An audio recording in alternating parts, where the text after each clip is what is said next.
Hello friends, welcome to Reno's Englishpedia. Today I'm going to do something completely different. That is, I'm going to start a revision series in which I will be posting 2 topics daily, maybe 2 chapters or maybe 1 chapter and a poem.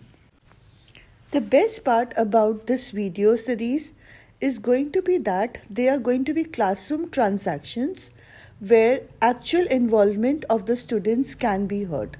Maybe some parts of it will not be audible as the children do not have a microphone, but their queries are going to be repeated by me so you can understand them very well. Hanji, today we are going to do the chapter Lost Spring. It is written by Anees Jung, right? Okay, she writes articles for newspapers and all. So this was a series of articles she was writing for a book.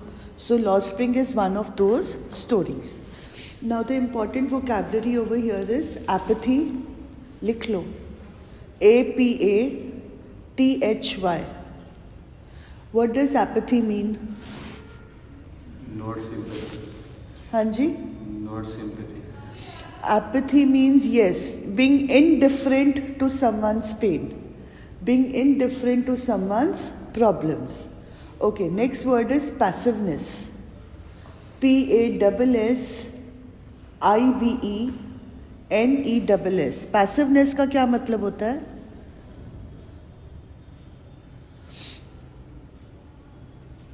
Being passive, what does it mean? It's almost the same as apathy. Where आप कुछ बुरा होते हुए देख भी रहे हो, आपको शायद पिंच भी हो रहा है, but you don't try to stop it. You are passive कि ठीक है, हो रहा है तो हो रहा है, मैं क्या कर सकता हूँ. So नहीं, negative तो है ही है. Apathy and passiveness is both negative. But apathy is indifference and passiveness is कि आप देख कर भी ignore कर रहे हो, right? मतलब काफ़ी similar हैं दोनों words. Next is lethargy. LETHARGY. What do you mean by lethargy? Laziness.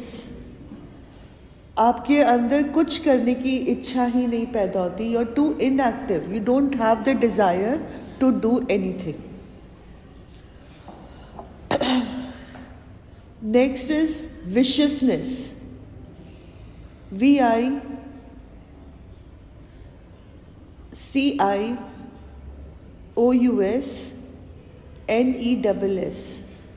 Viciousness and bureaucracy. BUREAUCRACY.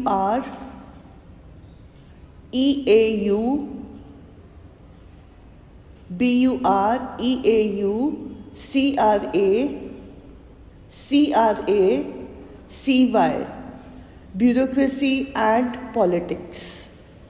अब ये तीनों टर्म से आपको क्या समझ में आता है? कुछ याद आता है लॉस्ट स्प्रिंग से रिलेटेड? क्या याद आ रहा है? Fake promises by politicians. What else? Illegal work करते हैं या प्रोटेस्ट करते हैं. इलीगल वर्क नहीं, इलीगल वर्क के लिए तो जेल जाओगे. बट यहाँ पे हम क्या बोल रहे हैं कि वो सही काम कर रहे हैं, बट उनके साथ जो अन्याय हो रहा है उसके अगेंस्ट अगर प्रोटेस्ट करते हैं तो क्या होता है? ये एक विशियस सर्कल में एंट्रैप हो जाते हैं, फंस जाते हैं, जहाँ पे मिडिलमैन, पॉलिटिशियंस, पुलिस वाले इन सब की पिटाई करके इनको जेल में डाल देते हैं. तो ये उस चीज़ से बाहर ही नहीं निकल पाते. सेकेंडली, विशियस सर्कल का मतलब होता है एक ऐसा गोल चक्र जिसमें आप एक बार फंस जाओ तो आप बाहर नहीं निकल सकते. अब इनका गोल चक्र क्या है? पावर्टी के कारण पढ़ लिख नहीं पा रहे हैं तो इनको अपने राइट्स, अपने अधिकारों के बारे में नहीं पता है. राइट्स, अधिकारों के बारे में नहीं पता है तो मिडिलमैन, पॉलिटिशियंस, पुलिस वाले क्या करते हैं? इनको दबा के सप्रेस करके रखते हैं. इनको दबा के सप्रेस करके रखा जाता है तो ये कभी भी इनके इकोनॉमिक कंडीशन, इनके हालात सही होंगे या हमेशा उसी पावर्टी में रहेंगे. तो ये सर्कल पूरा बन गया. जहाँ से शुरू किया वहीं पे आकर ख़त्म हुआ. पावर्टी है, एजुकेशन नहीं है, नॉलेज नहीं है, नॉलेज नहीं है तो सप्रेस्ड है, सप्रेस्ड है तो अगेन पुअर है। तो ये पूरा एक गोल चक्र बन गया है। So that is the vicious circle of bureaucracy. What is bureaucracy? Government. बेटा ब्यूरोक्रेसी होता है रेड टेप, गवर्नमेंट के झोल मूल। आप कोई काम करना चाहो तो आप वो सीधा सीधा काम नहीं कर सकते, आपको उसके लिए पता नहीं कितने लीगल लॉज को एक्सप्लोर करना पड़ता है, कितने फॉर्म साइन करने पड़ते हैं, कितना कुछ ब्यूरोक्रेटिक तामझाम होता है। समझ में आ गया? आपको एक प्लॉट खरीदना है, क्या आप बस जाके प्लॉट खरीद लोगे? नो, पहले वेरीफाई करना पड़ेगा पेपर सही है गलत है, उसके ऊपर कोई केस ना चल रहा हो, फिर उसको रजिस्टर करवाना पड़ता है, फिर उसको किसी वो कोई बुक्स होती है उस एरिया की जिसमें आपको अपनी ओनरशिप चढ़ानी होती है, फिर म्यूनिसिपल कॉरपोरेशन में जाके अपना नाम, इलेक्ट्रिसिटी, वाटर सप्लाई के बिल सब अपने नाम करने होते हैं। जैसे इसने बोला property tax in, this is all bureaucracy. एक लैंड खरीदना, पैसे दो और लैंड खरीद लो, ये इतना सिंपल टास्क नहीं है। It involves a lot of red tape. Red tape या bureaucracy is almost the same thing. Official rules and regulations, ठीक है। एंड पॉलिटिक्स आप सबको पता है। अब इस चैप्टर में जो प्रॉब्लम्स हैं उनको ठीक करने के लिए हमें क्या चाहिए? Education and empathy, right? Education is most important. Education and empathy. Anees Jung education से रिलेटेड कुछ प्रॉमिस करती है क्या? Does she actually mean to open a school? No. वो यस साहिब को पूछती है कि तुम स्कूल क्यों नहीं जाते हो, तो साहिब बोलता है हमारे एरिया में स्कूल ही नहीं है। तो बोलते अगर मैं तुम्हारी स्कूल खुलवा दूंगी तो तुम जाओगे? उसने बड़ा ब्लाइथली बोला है। ब्लाइथली मतलब ऐसे ही एवं ही बोल दिया है, उसका कोई इंटेंशन नहीं है स्कूल खुलवाने का। बट साहिब के लिए ये बात कैसी है? उसने मान लिया, सच में मान लिया। उसके लिए ये बात बड़ी इम्पॉर्टेंट है क्योंकि स्कूल होगा तो उसके लिए एक फ्यूचर पॉसिबिलिटी है अपनी लाइफ को बेटर बनाने के लिए। कोई भी बच्चा ऐसा नहीं है जो अपने कंडीशंस को इम्प्रूव नहीं करना चाहता, राइट? तो साहिब में भी ये इच्छा है बट उनके एरिया में स्कूल नहीं है, ना ही उसके पेरेंट्स के पास रिसोर्सेज हैं कि उसको किसी और स्कूल में भेज सकें। So empathy means understanding what they are going through, and education are the only ways जिनसे इनकी जो प्रॉब्लम है उसका हल हो सकता है। पढ़ाई और उनके फीलिंग्स को समझना, एम्पैथी, ठीक है। अब इस लॉ स्प्रिंग में 3 बच्चों की कहानी है। First is Saheb Alam, second is Mukesh and third is Savita. Saheb Alam कहाँ रहता है? सीमापुरी। सीमापुरी कहाँ है? Outskirts of Delhi. और साहिब आया कहाँ से है? ढाका, बांग्लादेश। ये बांग्लादेश से आया क्यों था? यस, माइग्रेशन किया ज़रूर था बट क्यों किया था? आना इज माइग्रेशन। आया क्यों था? क्योंकि बांग्लादेश में फ्लड आ गया था, फ्लड के बाद फमाइन आ गया था, वो भूखे मर रहे थे, ठीक है। अब इंडिया आए, इंडिया आने के बाद उनको क्या मिला और क्या नहीं मिला? उनको खाना मिला, टूटा फूटा घर रहने को मिल गया। क्या नहीं मिला? पहचान पत्र, right? They did not become citizens of India, they are refugees, right? तो जो इंडिया के सिटीजन्स होने के अधिकार है वो पहचान उनको नहीं मिली है, बट उनको क्या मिला? खाना। बांग्लादेश में पहचान के साथ भूखे मर जाना बेटर था कि इंडिया में बिना पहचान के रहना बट जिंदा रहना खाना खा के, right? So that is the reason they opted to come to India. Not Saheb but his family has come to India, right? Saheb का हमें नहीं पता है whether he was born in Bangladesh और whether he is born in India, but Saheb की family बोला गया है कि वो ढाका बांग्लादेश से आई है। अब सेकेंड इम्पॉर्टेंट पॉइंट है जो बहुत इम्पॉर्टेंट कॉम्पिटेंसी बेस्ड क्वेश्चन है कि Sahib is living in Seemapuri which is on the outskirts of Delhi, right? Outskirts मतलब बाउंड्री लाइन पे है, मतलब दिल्ली के बहुत नज़दीक है। अगर सीमापुरी दिल्ली के इतना नज़दीक है तो वो दिल्ली से इतना दूर क्यों है? मतलब कहते हैं कि लिटरली सीमापुरी दिल्ली के बहुत नज़दीक है, बट मेटाफोरिकली वो दिल्ली से बहुत कोसों दूर है। It is far away from Delhi. Why? बोलो Vikram. Right, because there is no development in Seemapuri since time bygone. जब से सीमापुरी में रेफ्यूजीज़ आकर रहे हैं वहाँ के हालात वैसे के वैसे ही हैं, वहाँ पे कोई इम्प्रूवमेंट नहीं हुआ है। अब सीमापुरी के हालात कैसे हैं? वो लोग कैसे घरों में रह रहे हैं?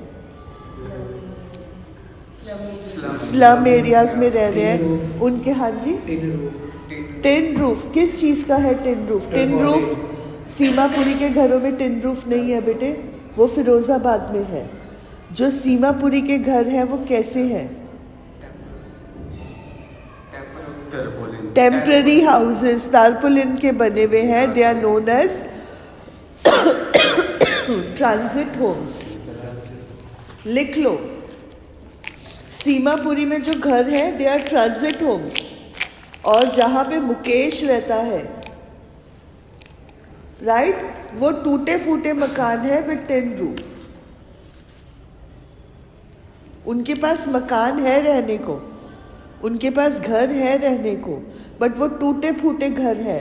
दरवाजे टूटे हुए हैं, खिड़कियाँ निकली हुई हैं, कई घरों में खिड़कियाँ नहीं है। बट ये मुकेश के घर है। जो साहिब का घर है वो कैसा है? Transit home. अब ट्रांजिट होम का मतलब क्या? आप बताओ, आपने एक बार भी नहीं बोला। ट्रांजिट होम आपके हिसाब से ट्रांजिट का मतलब क्या है? ट्रांस से आपको क्या वर्ड याद आता है? मेरे पापा की इस सिटी से उस सिटी में डैश हो गया, transfer. Transit, transfer, close family. Transit मतलब टेम्पररी हाउस। आज, हाँ, आज पुलिस आई, डंडा मारा, झोपड़ी गिरा दी। झोपड़ी में लक्कड़, ईंटें, सीमेंट कुछ लगा हुआ था, मिट्टी नहीं, कपड़े के झोपड़ियाँ थी। समझ में आ रहा है? उन्होंने ऐसे ही कपड़े के घर बनाए हुए थे। घर टूट गया, किसी और जगह पे जाके दोबारा वो घर बना लेंगे। टेंट नहीं, टेंट तो फिर बहुत अच्छा कंडीशन में है। उनके पास जो कपड़ा है, जैसा कपड़ा है, फटा पुराना, उससे बस अपने लिए एक छत बना ली है। ट्रांजिट होम है मतलब वो टेम्पररी हाउस है, जब मर्जी उखाड़ के जहाँ मर्जी ले जाओ, राइट। उसके अलावा सीमापुरी में ज़िंदगी में जीने के लिए आपको ऐसी कौन सी चीज़ें हैं जिसके बगैर आप लाइफ के बारे में सोच नहीं सकते? Can you think of your home having no water? आप सोचो, आपको सुबह उठते सार पानी चाहिए होता है। मम्मा को किचन में पानी का सारा काम होता है, घर की सफाई करनी है, कोई भी काम करना है, पानी चाहिए। So water supply is a must. Water supply के बाद drainage is a must. Imagine वही गंदगी में आप हाथ भी वहीं धो रहे हो, बर्तन भी वहीं धो रहे हो, कपड़े भी वहीं धो रहे हो, तो क्या वो ड्रेनेज नहीं चाहिए? Can you live in that dirty water? No. Third is electricity. Light के बगैर हम लाइफ सोच भी नहीं सकते हैं, राइट। तीन चीज़ें सीमापुरी के लोगों को, ये तीन चीज़ें मिली हुई हैं। नो ट्रांजिट होम है, no electricity, no water, no drainage. वहीं सीवेज बना हुआ है, वहीं गंदा पानी जमा हुआ है, बह के जाता है, कहीं जाके खड़ा हो जाता है। They are living in very dire conditions. अब आपको साहिब का बैकग्राउंड समझ में आ गया। 1 मिनट, व्हाट्स हैपनिंग? हाँ जी, we come to the next point, Saheb's name. Saheb का पूरा नाम क्या है? Spell it out. HIB, Saheb SAHEB, बेटा जो गलतियां कर रहे हो, name is Saheb Alam, SAHEB hyphen small e hyphen ALAM, right. Saheb Alam का मतलब क्या है?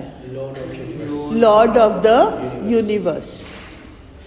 अब इससे एक बहुत इंपॉर्टेंट क्वेश्चन में बोर्ड में जनरली आता है, बट अब ये इतना यूज टू पूछा गया है क्वेश्चन कि अब हम सब एज्यूम करते हैं कि हर बच्चे को पता ही है। साहिब आलम की रियलिटी में और उसके नाम में क्या आयरनी है? आयरनी का मतलब जो चीज़ हमें लगता है कि होनी चाहिए वो वैसी नहीं है। साहिब के नेम में आयरनी क्या है? हिज नेम मीन्स, उसके नाम का मतलब है lord of the universe, right. Lord of the universe मतलब दुनिया पे राज करने वाला। बट साहिब की रियलिटी क्या है? He is a rag picker. वो लोगों का कचरा उठाता है, उस कचरे में से चीज़ें ढूंढता है, वो चीज़ें बेचने के बाद उसका सर्वाइवल होता है, right. So it's a very big irony. वो उसका नाम की तरह, एक लॉर्ड की तरह वो ज़िंदगी नहीं बिता रहा है, वो सबसे गंदा काम कर रहा है। That is the work of a rag picker. Do you think Saheb is happy with his work? No. हम कौन से वक्त से? जो ये रैग पिकिंग का उसका काम है, क्या वो उस काम से खुश है? क्यों? क्योंकि वो उसको अपनी मर्जी से कर रहा है। He is his own master. उसके ऊपर किसी के रूल्स रेगुलेशंस दबाव नहीं है। आप जब अपनी मर्जी से पढ़ते हो तो बेटर लर्निंग होती है। अब आप यहाँ पे आए हो, अपनी मर्जी से आए हो, कोई मैंने आपके साथ ज़ोर ज़बरदस्ती नहीं की है। तो अब आप बैठोगे यहाँ पे तो आप मुझे ध्यान से सुनने की कोशिश करोगे। जब रेगुलर स्कूल में आते थे तो डंडे के ज़ोर पे आते थे, और तब स्कूल में आके आप मेरी बात नहीं सुनते थे, राइट। जब हम खुद अपनी मर्जी से कोई काम करते हैं तो वो काम नहीं रहता है, इट बिकम्स अ लाइकिंग। समझ में आ रहा है? साहिब की एग्जिस्टेंस के लिए, उसको ज़िंदा रहने के लिए काम करना ज़रूरी था। पूरी फैमिली रैग पिकिंग करती थी तो उनको उस चीज़ में गंदगी बदबू नज़र नहीं आती है ना। हमें नज़र आएगी क्योंकि हमारा फैमिली इन चीज़ों में इन्वॉल्व नहीं है। बट उसके लिए ये बहुत अच्छा काम था। अच्छा काम था क्यों था? क्योंकि बोलता है रैग पिकिंग करते हुए मुझे कभी ना कभी कुछ ना कुछ बहुत अच्छा मिल जाता था। कभी मुझे 10 रुपये का नोट मिल जाता था, कभी मुझे कोई कॉइन मिल जाता था। कॉइन का मतलब कॉइन एज सच नहीं है, बट कोई ऐसी चीज़ जिसको बेचने से काफ़ी पैसे मिल जाए, राइट। तो उसके लिए रैग पिकिंग का बिजनेस जो था, it was more of a, क्या था आपके बुक में phrase? Garbage is gold to them. Garbage is gold to them. Gold क्यों? क्या उनको सोना मिलता था? तो फिर गोल्ड का मतलब है कोई ना कोई ऐसी चीज़ जिसको बेच के बहुत पैसे मिलते हैं। बड़ों के लिए गार्बेज क्या था? मीन्स ऑफ सर्वाइवल, जीने का ज़रिया, कि हम ये सामान को बेचेंगे, इसमें से हमारे को 10, 15, 20 रुपए मिलेंगे। 10, 15, 20 रुपए से हम अपने राशन का सामान लाके रोटी खा के सोएंगे। अगर दिन में 2 बार रोटी नहीं खा रहे हैं तो दिन में 1 बार तो हम रोटी खा ही सकते हैं गार्बेज उठा के। तो उनके लिए मीन्स ऑफ सर्वाइवल था, बट बच्चों के लिए it was searching for gold. यहाँ पे सर्चिंग फॉर गोल्ड में कौन सा लिटरेरी डिवाइस है? Hyperbole, yes. What else? Gold किस चीज़ को बोला गया है? गार्बेज को। कंपेयर किया गया है? नहीं, कंपैरिजन बेटा ट्रांसफर्ड एपिथेट नहीं है, मेटाफर। मेटाफर क्यों है? गार्बेज को ये नहीं बोला गया है कि garbage is like gold, garbage को ही बोला गया है they are searching for gold. ये नहीं बोला सर्चिंग फॉर गार्बेज। गार्बेज को गोल्ड उन्होंने डायरेक्टली बोल दिया है, लाइक गोल्ड नहीं बोला है। तो it is a metaphor, right? Indirect comparison. Indirect comparison को मेटाफर बोला जाता है। जब दो अलग अलग चीज़ों के बीच में कंपैरिजन हो बट इनडायरेक्ट हो, इनडायरेक्ट मतलब एज और लाइक का यूज़ ना किया गया हो, तब उसको बोला जाता है मेटाफर। तो यहाँ पे garbage is gold to them is a metaphor, और बड़ों के लिए it's a means of survival. Now we were discussing the question, ओहो हाँ जी, we were discussing what metaphor, yes, garbage is gold to them is a metaphor because there is indirect comparison. अब हम इस सवाल से आए हैं, हम डिस्कस कर रहे थे कि साहिब अपने काम से खुश है या नहीं है। हमने डिसाइड किया वो खुश है। हमने डिसाइड किया वो खुश क्यों है? क्योंकि वो अपना खुद का मास्टर है, उसके ऊपर कोई रूल्स एंड रेगुलेशंस नहीं है। वो जब चाहे जा सकता है, जब चाहे वापस आ सकता है, जो कमाया उसका, जो खोया वो उसका। तो वो कौन सी दूसरी जॉब करता है जिसमें वो खुश नहीं है? He is working at a tea stall.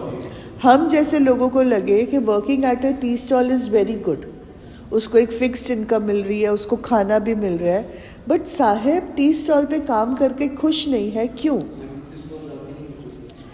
He is not his own master, उसको आज़ादी नहीं मिल रही है। वो किसी, बेटा यही बात मैं समझाना चाह रही हूँ। क्या वो स्टील कैनिस्टर एक्चुअली हैवी था? बुक में लिखा हुआ है that he finds the steel canister heavier than his rag bag, but क्या एक्चुअल में वो स्टील कैनिस्टर हैवी था? नो। तो उसको क्यों इतना भारी लग रहा था? वो कैनिस्टर उसका नहीं था, किसी और का बोझा उठा रहा था। वो कैनिस्टर सिंबल है उसकी स्लेवरी का। वो किसी के अंडर काम कर रहा था, वो नौकर बन गया था। वो कैनिस्टर भारी नहीं है। वो कैनिस्टर के कारण जो उसको स्लेव बनना पड़ा, जो गुलाम बनना पड़ा, वो रिस्पॉन्सिबिलिटी भारी है। रैग बैग उससे कहीं ज़्यादा हैवी होता था, बट उसको रैग बैग हैवी नहीं लगता था। क्यों? क्योंकि वो खुद का था। खुद का कोई भी सामान आपको वजह नहीं लगता है। आप अपना स्कूल बैग में दुनिया जहान का सामान, अपने डम्बल्स और सब कुछ लेके घूमोगे। मम्मी ने जहाँ पे बोला कि ये बैग उठा के नीचे ले जा, वहीं पे आपकी जान निकल जाएगी। इतना भारी बैग, मेरे हाथ दर्द हो गए। यस, बिकॉज वो बैग आपका नहीं है, किसी और का है। फ्रेंड ने बोला तो बोला कि खुद उठा, मैं कोई तेरा नौकर हूँ कि मैं तेरा बैग उठाऊंगा? बिकॉज वो आपका बैग नहीं है। अपने बैग में आप 10-10, 20-20 किलो के डम्बल्स उठा के घूम सकते हो, right? It is not the bag which is heavy, it is the responsibility associated with the bag. जो स्टील कैनिस्टर है उसमें वो गुलाम था, इसीलिए उसको उसका वेट हैवी लगता था। जो रैग बैग था वो उसका खुद का था, अपनी मर्जी से उतार सकता था, अपनी मर्जी से पहन सकता था, तो उसको उसका वेट भारी नहीं लगता था। अब वो टी स्टॉल पे जब काम कर रहा था, वो कितने पैसे कमा रहा था?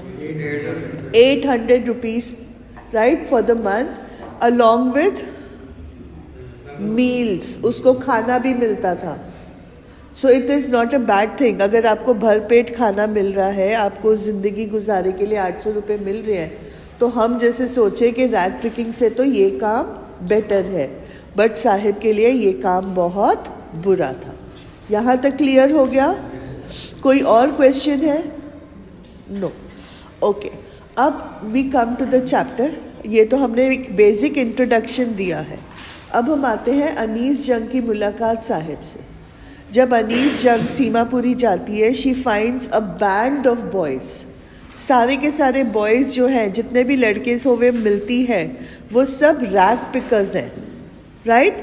रैग पिकर्स हैं तो उनके कपड़े गंदे मंदे फटे पुराने हैं। उनके पैरों में क्या है? They are barefoot. Why are they barefoot? Because of poverty, they don't have any shoes to wear. They cannot afford chappals and shoes to wear. Yes, अगर अब कभी गार्बेज में से अगर उनको चप्पल मिल जाए, हम वो सेकेंड पॉइंट पे आएंगे, पहले ये डिस्कस कर ले, तो वो चप्पलें मैच्ड होती थी? क्यों? गार्बेज फेंक दिया, कोई किसी को मिल गई, कहीं कहीं फेंकी गई, तो जो जूते मिलते भी थे या चप्पल जो मिलती भी थी या तो वो टूटी पुरानी होती थी या वो मिसमैच्ड होती थी।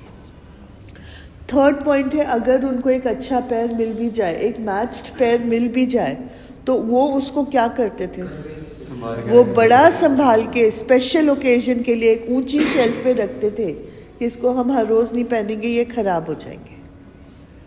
ठीक है, तो उनके लिए चप्पल जो था वो बहुत इम्पॉर्टेंट, बहुत ट्रेजरेबल पोजेशन होता था। अब ये बात सोच के अनीस जंग को उडुपी के मंदिर की एक कहानी याद आई। Udupi is in south, UDIPI, Udupi, right. वहाँ के मंदिर की एक कहानी याद आई। उडुपी के मंदिर की कहानी क्या थी? एक प्रीस्ट मतलब वहाँ का पुजारी, उसका एक बेटा था जो टेम्पल में जाकर हर रोज़ प्रे करता था कि भगवान मुझे कहीं से चप्पल मिल जाए, भगवान मुझे कहीं से चप्पल मिल जाए। अब 30 साल बाद उस मंदिर में क्या हुआ था? 30 साल बाद उस मंदिर में का हाल क्या था? वहाँ पे एक अच्छी खासी चारपाई थी, वहाँ पे प्लास्टिक के चेयर से पुजारी का बेटा आया स्कूल से, उसने अपना स्कूल का बैग एक तरफ फेंका, अपने जूते एक तरफ फेंके और वो आराम से उस चारपाई, वो उसको मुझे कॉट बोलते हैं इंग्लिश में, उस कॉट के ऊपर वो लेट गया। अब ये पॉइंट चैप्टर में क्यों आया है? देखो, चैप्टर में इंसिडेंसेस हैं, वो आपकी फैक्चुअल नॉलेज है। आपको क्वेश्चन पूछा जाएगा कि ये क्यों हुआ, ये चैप्टर में क्यों पूछा गया, इसका कोरिलेशन क्या है साहिब के साथ।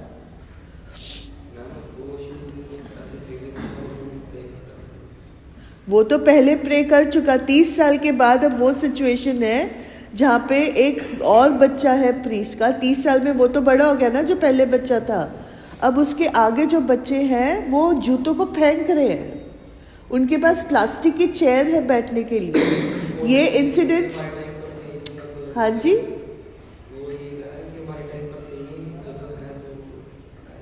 You are near to it, but आप अभी तक उस अहम पॉइंट पे नहीं पहुंच पाए हो जो हमने इनिशियली डिस्कस कर लिया था। सीमापुरी में जब से वो इस्टेब्लिश हुआ है, कोई प्रोग्रेस या डेवलपमेंट हुई है? सीमापुरी कहाँ है? Outskirts of Delhi. दिल्ली क्या है?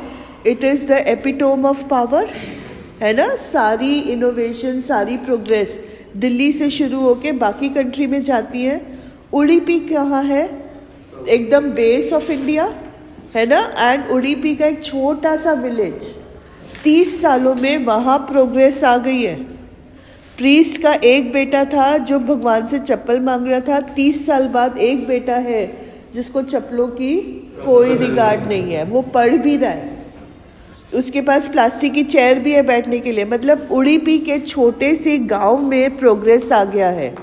बट सीमापुरी जो दिल्ली के आउटस्कर्ट्स पे है, वहाँ पे कोई प्रोग्रेस नहीं आया है। This is apathy.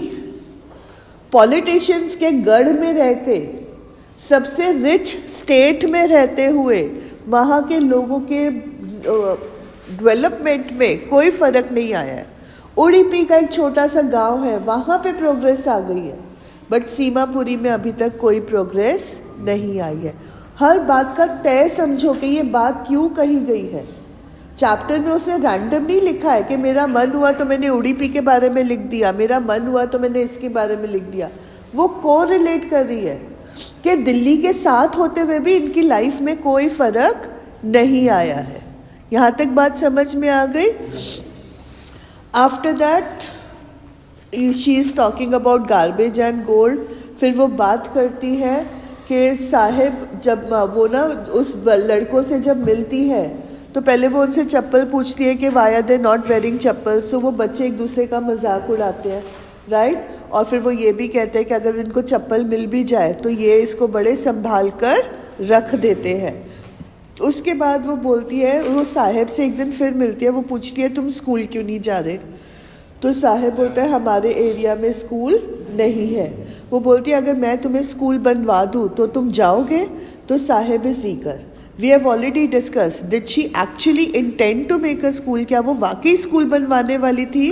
नहीं। उसने प्रॉमिस तो कर दिया कि मैं स्कूल बनवाऊंगी, बट उसका कोई भी इंटेंशन था वो प्रॉमिस रखने का? नो, उसने सिर्फ एवे बोलने के लिए झूठा मूठा बोल दिया। अब ये जो प्रॉमिस है, अब ये नेक्स्ट पॉइंट के साथ कोरिलेट होता है। साहिब की दुनिया में लोग उनको अक्सर ऐसे प्रॉमिसेस करते हैं। कौन कौन करता है उनको, और क्या क्या प्रॉमिस करते हैं? हम ये सुधार लाएंगे, हम वो सुधार लाएंगे, हम तुम्हें पक्के घर देंगे, बिजली पानी देंगे, सीवेज देंगे। बट ये क्या है? Bleak promises. लिख लो ये वर्ड, BLEAK। उनकी दुनिया हमेशा ब्लीक ही रहेगी। ब्लीक मतलब बिना उम्मीद के, जहाँ पे कोई होप नहीं है, राइट? उनको झूठे प्रॉमिसेस करते हैं, उनकी दुनिया हमेशा ब्लीक रहेगी, पैथेटिक रहेगी। क्यों? क्योंकि वहाँ कोई किसी भी प्रकार की उम्मीद नहीं है, वहाँ पे कोई डेवलपमेंट नहीं होने वाली है। वो सिर्फ और सिर्फ पॉलिटिशियंस का वोट बैंक है। अब हम नेक्स्ट पॉइंट पे आते हैं, पॉलिटिशियंस का वोट बैंक कैसे है? यस, जो ढाका से लोग आए उनको आइडेंटिटी कार्ड नहीं मिला, उनको राशन कार्ड मिला। What is the difference between identity card and ration card? Ration card से राशन मिलेगा। राशन मिलेगा मतलब पेट भरने के लिए अनाज एट रिड्यूस्ड रेट मिलेगा। और आइडेंटिटी कार्ड क्या होता है? पहचान पत्र। पहचान पत्र, जिससे आपको जॉब्स मिल सकती है, जिसके लिए आप जॉब्स के लिए अप्लाई कर सकते हो। You are a resident of that country, ये आपको पहचान पत्र मिलता है और आपको अधिकार मिलते हैं। जो इस तरह के जिनके पास अधिकार नहीं होते हैं उनको कोई भी अच्छी जॉब नहीं मिलती। अच्छी जॉब नहीं मिलेगी। कौन से सर्कल में हम घूम रहे हैं? Vicious circle. विशियस सर्कल मतलब एक ऐसा सर्कल जिससे हम कभी भी बाहर नहीं निकल सकते। पावर्टी, एजुकेशन नहीं है, एजुकेशन नहीं है तो हमें अधिकार नहीं पता, अधिकार नहीं पता तो लोग हमें सप्रेस करेंगे, लोगों ने हमें सप्रेस किया तो हम हमेशा पुअर रहेंगे। तो ये पूरा एक चक्रव्यूह है जिसमें वो फंसे हुए हैं। ठीक है, लास्ट पॉइंट आता है, साहिब एक क्लब के बाहर खड़ा हुआ है, वो गेट के ऊपर यस टेनिस, लोगों को टेनिस खेलते हुए देख रहा है। अब ये पॉइंट क्यों बताया गया है? मैंने आपको बताया ना, इंसिडेंसेस मेंशन्ड है, आप लोगों ने ये समझना है कि ये इंसिडेंट्स क्यों बताया गया है। शूज के लिए नहीं, शूज़ तो चलो, उसको वहाँ पे जो लोग टेनिस खेलने आते थे उनमें से किसी एक ने उसको पुराना पैर टेनिस का दे दिया तो उसके पास मैच शूज़ हैं। बट वो टेनिस क्लब क्या शो कर रहा है?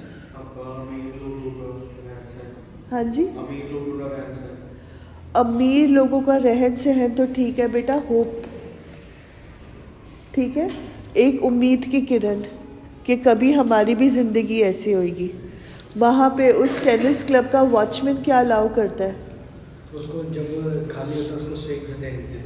उसको जब वो क्लब खाली होता है, जब वो वहाँ पे कोई भी लोग टेनिस नहीं खेल रहे होते हैं तो वो साहिब को अलाउ करता है क्लब के अंदर आने के लिए, और वहाँ पे जो झूले लगे हुए हैं, स्विंग्स लगे हुए हैं, उसके ऊपर एंजॉय करने के लिए। तो ये जो इंसिडेंट है ये उसका एक जीने की उम्मीद, जिससे उसको एक उम्मीद मिलती है कि हाँ शायद मेरी ज़िंदगी बेटर हो जाए। Right, now we come to the next part. अब इस पार्ट का नाम क्या है? नहीं, मुकेश तो है, बट इस पार्ट का नाम है sometimes I find a rupee in the garbage. Right, over here rupee denotes the gold. ठीक है, अब जब हम मुकेश और सविता की कहानी के बारे में बात करते हैं तब उस कहानी का नाम उन्होंने दिया हुआ है I want to drive a car. Who wants to drive a car? Mukesh. Who is Mukesh? He is living in a colony of bangle makers. Colony of bangle makers मतलब जहाँ पे उसके भाई बहन, माँ बाप, नेबर्स, पूरा का पूरा जो लोग आसपास के हैं सब बैंगल मेकिंग में काम करते हैं। ये जगह कहाँ पे है? फिरोजाबाद। फिरोज़ाबाद। राइट। फिरोज़ाबाद दिल्ली के मतलब करीब है, सीमापुरी से दूर है, बट फिर भी 2-3 घंटे में शायद वो आ जाती होगी, दिल्ली के अराउंड ही है।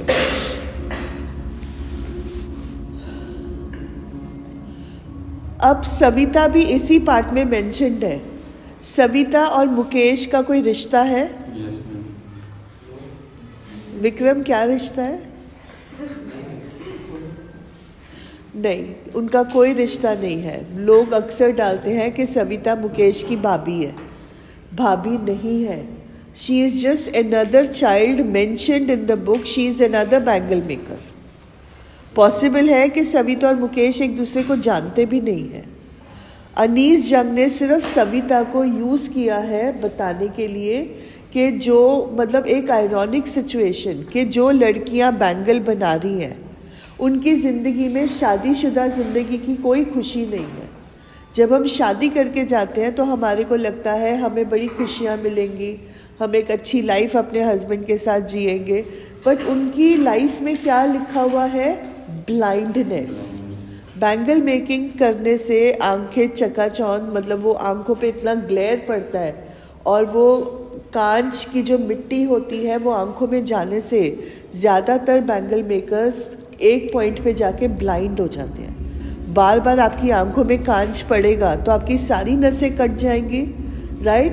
बैंगल मेकिंग बड़े अंधेरे एरिया में होती है। जब वो अंधेरे एरिया से बाहर निकलते हैं तो वो जो सूरज की रोशनी होती है वो आंखों पे इतना इफ़ेक्ट डालती है कि आपकी आंखों के जो नर्व्स होती हैं वो उस रोशनी को बर्दाश्त नहीं कर सकते और आप ब्लाइंड होने के आपके चांसेस बढ़ जाते हैं। तो दीज आर द रीजंस कि ये जो बैंगल मेकर्स का फ्यूचर है ये ब्लाइंडनेस है।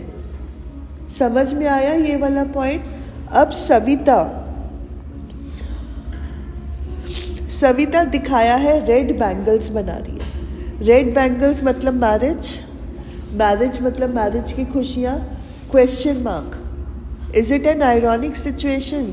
जो दूसरों की खुशियों के लिए चूड़ियाँ बना रही है, क्या शादी करके उसकी ज़िंदगी में वो खुशी आएंगी? And the answer is no, it is ironic. समझ में आ रहा है? ये सिचुएशन बड़ी अजीब सी है। जो दूसरों को खुशियाँ बना के दे रही है उसकी खुद की ज़िंदगी में वो खुशियाँ अंधकार लेकर आएंगी। बैंगल बनाने में इसकी आंखें अंधी हो जाएंगी, इसके हस्बैंड की आंखें अंधी हो जाएंगी, बट बैंगल पहन के कोई लड़की अपनी कलाइयों को एनहांस करेगी, उसको डेकोरेट करेगी, अपनी लाइफ में खुशियाँ लेकर आएगी। Can you see the irony over here? Okay. अब मुकेश और साहेब के घरों में क्या डिफरेंस है? मुकेश और साहेब के घर में क्या डिफरेंस है? मुकेश के घर में नहीं, मैंने घर वालों के बारे में भी बात की है।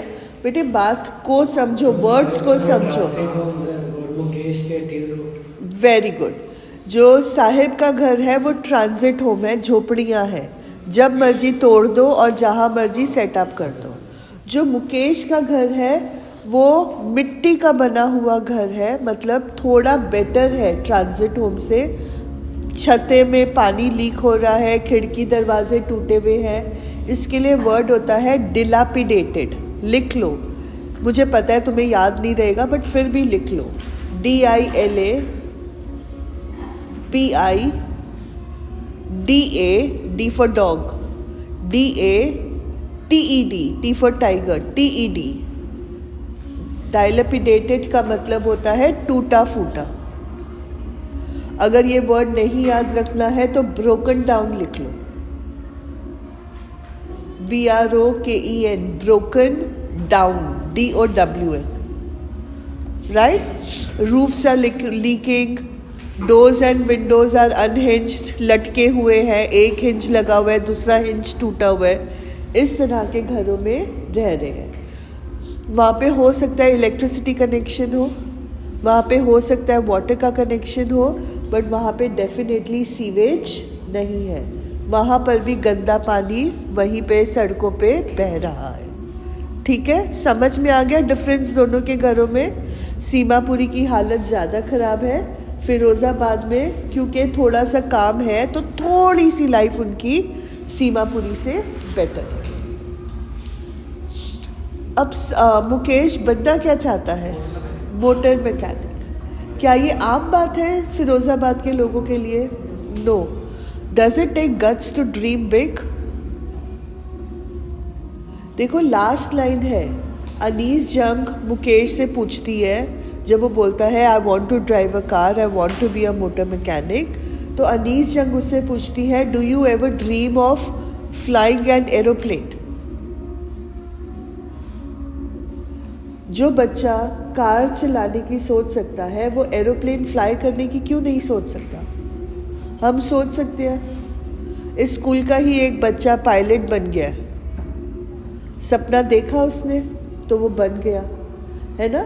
हम वो सपना देख सकते हैं। क्यों? क्योंकि हमारे घर में वो रिसोर्सेज हैं। हम खुद नहीं चाहते हैं वो अलग बात है, बट हमारे पास रिसोर्सेज है। हमारी सोच, हमारे सपने इतने बड़े हैं कि हम वहाँ तक जा सकते हैं। बट मुकेश का जवाब क्या था जब उसको अनीस जंग ने बोला that why don't you think of driving and flying an aeroplane? I'll just read out the part to you.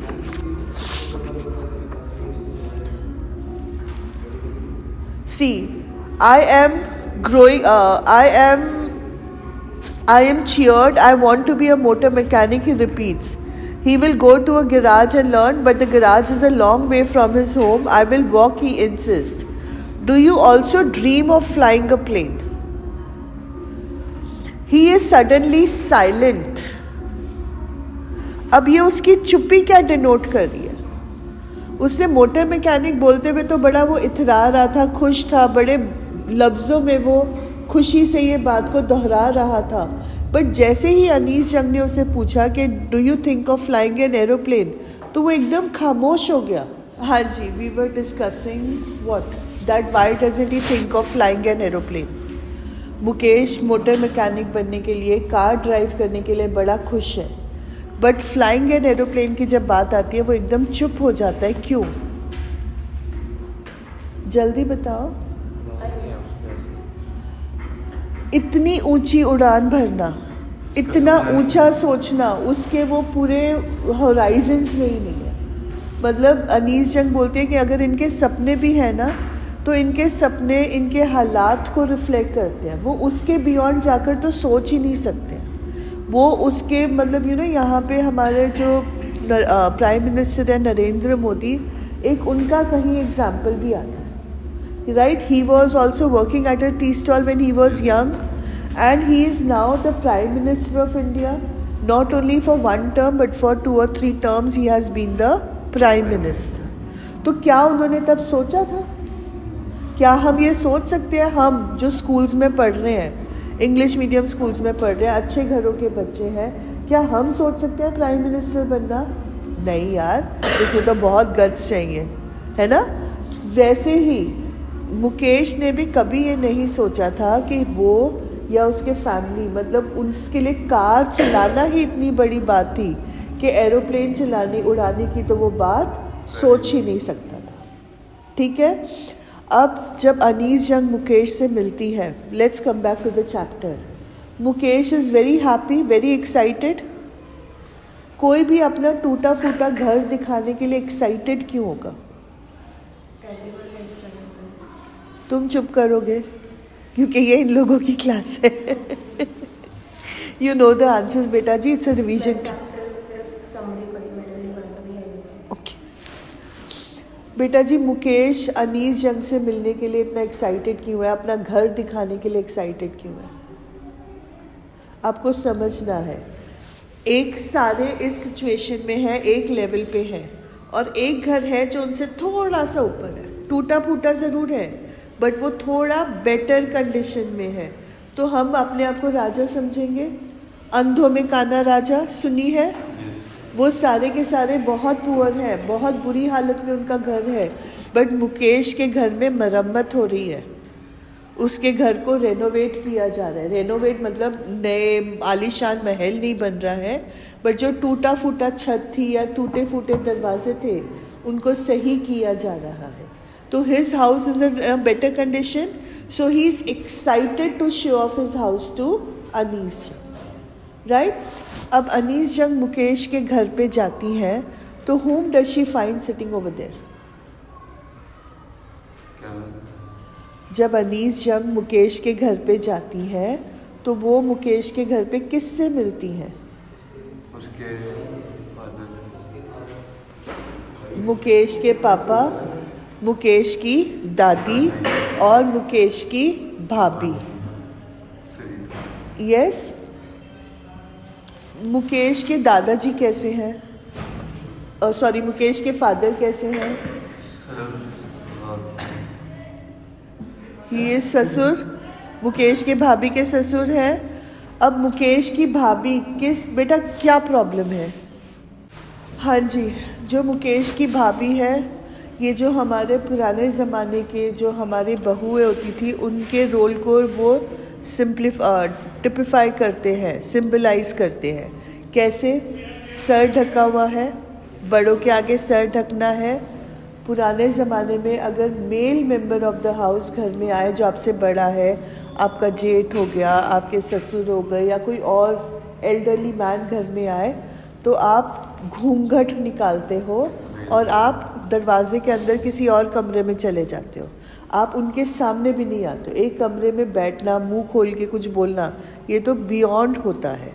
तो जैसे ही वो उसके ससुर मतलब वो भाभी के मुकेश के पापा रूम में आते हैं तो मुकेश की भाभी क्या करती है? She goes inside the other room. भाभी का काम क्या है?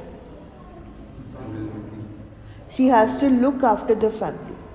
She has to look after her husband, she has to look after Mukesh, and she has to look after their husband, their father, right? Mukesh के पापा, मुकेश का बड़ा भाई और मुकेश का ध्यान रखना जो काम है वो भाभी का काम है। घर के सारे काम करना भाभी का काम है। खाना बनाना, बर्तन करना, कपड़े धोना, that is the work of भाभी. भाभी इज़ नॉट सविता. प्लीज़ ये बात याद रखना, सविता मुकेश की भाभी नहीं है। उसकी भाभी का कोई नाम नहीं है। नाम क्यों नहीं है? Because she is symbolizing all the women, all the married women of Firozabad, कि जो भी बहुएं हैं वो यही काम करती हैं, उनका यही काम होता है, उनकी लाइफ में कोई खुशी नहीं है। उनके बैंगल मेकिंग के बिजनेस को लेकर, उनका future of as a blind person को लेकर, उनका फ्यूचर ब्लाइंडनेस है। क्यों उनका फ्यूचर ब्लाइंडनेस क्यों है? क्यों वो बैंगल मेकिंग को छोड़ के कोई और काम नहीं कर सकते? शुरू से ही मैम उन्होंने बैंगल ही देखी। 2 रीजंस। वो उनके सपने नहीं हैं। वो जिस खड्डे में गिर चुके हैं वो उस खड्डे से बाहर निकलने की सोचते नहीं हैं। वो शुरुआत से बैंगल मेकिंग कर रहे हैं और उनको और कोई काम उनको लगता है कि उनको आता ही नहीं है, वो कर ही नहीं सकते, तो वो इसलिए बैंगल मेकिंग में है। ये सोच क्यों है? विशियस सर्कल याद करो। No education, no knowledge of rights, no way to improve their condition, तो वो उनकी सोच बैंगल मेकिंग तक ही रहती है। अगर बीच बिचाले कोई रिबेलियस यूथ आकर अपनी आवाज़ उठाए तो उसके साथ क्या होता है? जेल में डाल देते हैं। उसको पीट दिया जाता है, उसको किसी ना किसी केस में फंसा के जेल में डाल दिया जाता है। इनसे सवाल भी पूछा जाता है कि तुम कोऑपरेटिव क्यों नहीं बनाते? What is a cooperative? आप सब अभी 12th में हो, आपको पता होगा कोऑपरेटिव क्या होता है। जैसे पुलिस हो गई। नहीं, यस। लिज्जत पापड़, आपने एडवर्टाइजमेंट सुना होगा। लिज्जत पापड़ क्या है? It is made by a cooperative. जितने भी गरीब घर की लेडीज़ हैं, ये काम लेडीज़ को बहुत अच्छे से आता है, पापड़ बनाना, केचप बनाना, खाना पीना बनाना। तो इन्होंने कोऑपरेटिव बनाया है ऑफ पुअर विमेन। इनको एक वेज मिलती है और ये वहाँ पे अपने कन्वीनियंस के हिसाब से आकर काम करते हैं, चीज़ें बनाते हैं। Yes, you want to ask something बेटा? ओके। वैसे ही इनसे पूछा जाता है बैंगल मेकर से कि तुम कोऑपरेटिव क्यों नहीं बनाते? कोऑपरेटिव के कुछ रूल्स होते हैं, रेगुलेशंस होते हैं, अधिकार होता है, मिनिमम प्राइस होता है। आपको पता है ना, Lijjat papad has become a brand. You have all heard of it. It's a brand. So it's earning well. तो ये जो पैसे हैं ये जो विमेन काम कर रही है उनमें डिस्ट्रीब्यूट होता है, राइट। कोऑपरेटिव बनाने के बड़े फ़ायदे होते हैं। तो इन बैंगल मेकर्स को बोला जाता है कि तुम कोऑपरेटिव क्यों नहीं बनाते? तो इनका जवाब क्या है? हम एजुकेटेड नहीं हैं, हमारे को हमारे अधिकार नहीं पता। अगर हम कोऑपरेटिव बनाने की कोशिश करते हैं तो मिडलमैन और पुलिसमैन हमारे को किसी ना किसी केस में फंसा के जेल में डाल देते हैं और वहाँ पे हमारी बड़ी पिटाई होती है। इसलिए हम कोऑपरेटिव नहीं बना सकते। ये बहुत बड़ा इंसिडेंट है, ये पूछा जाएगा एग्जाम्स में, लिख लो। Why can't the bangle makers form a cooperative? You have to talk, it's a vicious circle. They are uneducated. Why can't the bangle makers form a cooperative? अब मैं आपको phrases में ही बता रही हूँ, co-linking आपने करनी है। They are uneducated. They do not know their rights. If someone tries to form a cooperative, they are jailed, Jailed. If they try to form a cooperative, they are jailed and brutally beaten. Brutally मतलब बहुत cruelly उनकी पिटाई होती है। They are jailed, किसके? Brutally. They are jailed and brutally, BRUTALLY. They are brutally beaten, BEATEN. बेटा दो बिटन होते हैं, BITTEN। बिटन क्या होता है? काट खाना, और बीटन पिटाई करना।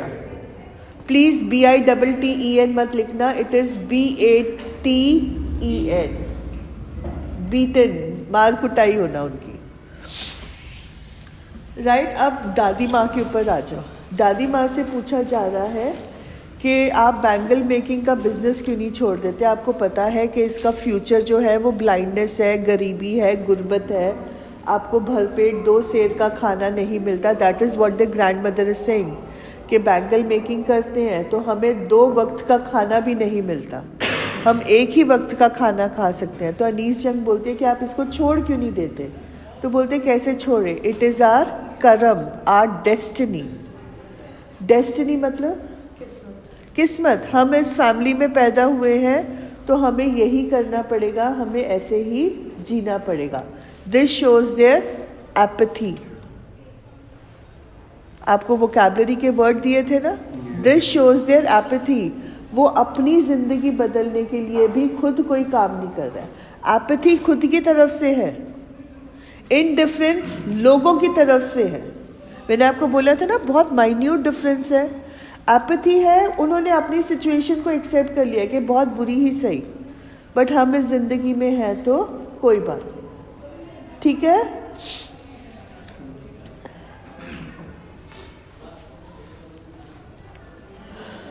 क्लियर हो गया? यहाँ पर मुकेश की कहानी से हम शिफ्ट होते हैं सविता की कहानी पे। सविता का मैं आपको ऑलरेडी बता चुकी हूँ, she is just another girl in the bangle making family business. She is also bangle making. Savita एक ओल्ड वुमेन के साथ बैठ के बैंगल्स बना रही है। वो ओल्ड वुमेन जो है वो सविता की दादी है। और सिर्फ यहाँ पे आयरनी है कि सविता जो चूड़ियाँ बना रही है वो किसी और की कलाइयों को सजाएंगे, किसी और की ज़िंदगी में खुशियाँ लाएंगे, बट ये चूड़ियाँ जो सविता का फ्यूचर प्रिडिक्ट करती हैं वो पावर्टी है और वो ब्लाइंडनेस है, राइट। बस सविता का रोल इतना ही है। उसके बाद they talk about this vicious circle जिसमें ये लोग फंसे हुए हैं, वेयर ये लोग ना तो कोऑपरेटिव बना सकते हैं, ना एजुकेशन है, ना ही सपने हैं, तो वो कोई और काम नहीं कर सकते। बट मुकेश इन सबसे अलग है। मुकेश का सपना है, वो बैंगल मेकिंग के बिज़नेस से बाहर निकलना चाहता है, वो गाड़ी चलाना सीखना चाहता है, बट उसके भी सपने एक हद तक ही हैं। वो उन सपनों के ऊपर, उससे ऊपर की उड़ान नहीं भर सकता। He can not think of flying an aeroplane. अब आपके बोर्ड में, प्री बोर्ड में जो मैंने आपसे सवाल पूछा था, मुकेश और साहिब में क्रूशियल डिफरेंस क्या है? ये आपको ओवर द टेक्स्ट आपको कंपैरिजन में आएगा। साहिब और मुकेश में क्रूशियल डिफरेंस क्या है? दोनों गरीब हैं, है ना, दोनों पावर्टी से जूझ रहे हैं, दोनों की लाइफ में बेसिक नेसेसिटीज़ नहीं है, दोनों अनएजुकेटेड है, तो भी दोनों में एक बहुत बड़ा क्रूशियल डिफरेंस है। वो क्रूशियल डिफरेंस क्या है? मुकेश के सपने जिंदा हैं और साहिब ने घुटने टेक दिए हैं। उसने 800 रुपये के लिए अपने इंडिपेंडेंस को छोड़ दिया है, खो दिया है, पर मुकेश अभी भी अपने सपनों को ज़िंदा रख रहा है। अब लास्ट क्वेश्चन है, वेरी इंपॉर्टेंट, आपको कैसे पता है कि मुकेश अपने सपनों के लिए लड़ेगा? ऐसी बुक में ऐसे कौन सा एविडेंस है जो आपको बताता है कि मुकेश अभी भी अपने सपनों को लड़ने के लिए उसमें क्षमता है, इच्छा है, डिज़ायर है? कौन सा ऐसा लाइन है? आई विल वॉक माइल्स, ये सेंटेंस नोट डाउन कर लो। I will walk miles.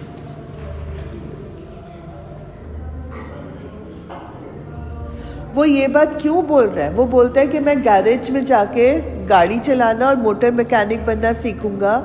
Anees जंग बोलती है गैरेज तो बहुत दूर है, तो बोलता है आई विल वॉक। वो ऐसा क्यों बोलता है? I will walk, what does it tell you?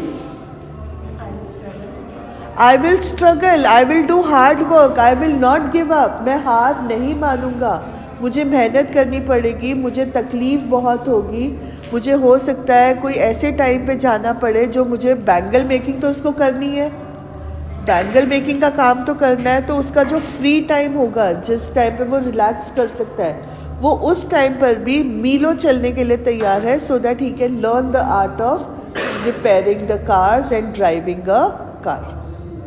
समझ में आया? आई will walk is the line जो वैलिडेट करता है कि मुकेश अपने सपनों को ज़िंदा रखने के लिए, मेहनत करने के लिए तैयार है। साहिब ने हार मान ली है। दोनों की ज़िंदगी सिमिलर है, बट साहिब और मुकेश में ये बहुत इम्पॉर्टेंट फ़र्क है। क्लियर? चलो, with this we end the chapter law spring. Do you have any questions? Sure? Okay बेटा जी, लॉ स्प्रिंग के ना 2-3 पॉइंट्स रह गए थे, वो मैं दोबारा से एक बार आपको करा रही हूँ। One point was that rag picking has attend the proportions of a fine art. तो यहाँ पर भी मेटाफर है, रैग पिकिंग को फाइन आर्ट के साथ कंपेयर किया गया है। रैग पिकिंग एक फाइन आर्ट क्यों है? हम उसमें कुछ ना कुछ ढूंढना पड़ता है। बेटा, जिस तरह से कचरे को अलग करना, कचरे में से कौन सी चीज़ें हैं जो वैल्यूएबल हैं, जिसको बेच के पैसा मिल सकता है, वो उसके लिए एक सूझबूझ चाहिए, एक हाथों की सफाई चाहिए, और इसीलिए इसको फाइन आर्ट बोला गया। ये हर एक के बस की बात नहीं है। फाइन आर्ट हर कोई नहीं कर सकता है। फाइन आर्ट जिनके हाथ में वो कला है वही कर सकते हैं। तो वैसे ही गार्बेज को के अंदर से कुछ अच्छा ढूंढना, it is like a fine art. तो a metaphor has been used here. Second point was where they work, that area is in the form of a dingy cell. Dingy मतलब क्रैम्प्ड, बहुत अंधकार है, बहुत छोटी जगह है। क्रैम्प्ड मतलब बहुत सारा लोग एक छोटे से कमरे में है, जहाँ सांस नहीं ली जाती, जहाँ पे वेंटिलेशन नहीं है। वो सारे जो गंदे फ्यूम्स हैं वो उनके अंदर जा रहे हैं, वो एक बीमारी का घर बनते जा रहे हैं। सेल, आपको पता है प्रिजन सेल होता है, छोटे छोटे सेल्स होते हैं, मतलब वो छोटे से कमरे में बहुत ज़्यादा लोग काम कर रहे हैं, वहाँ पे ना प्रॉपर लाइटिंग है, ना प्रॉपर वेंटिलेशन है। So that is why it is referred to as a dingy cell. So these were 2 points which we had not covered. So any questions now? Okay. With this, we come to the end of the video. I hope that you liked it. Please do not forget to like, share and subscribe to the channel, and remember to press the bell icon for further notifications. Thank you.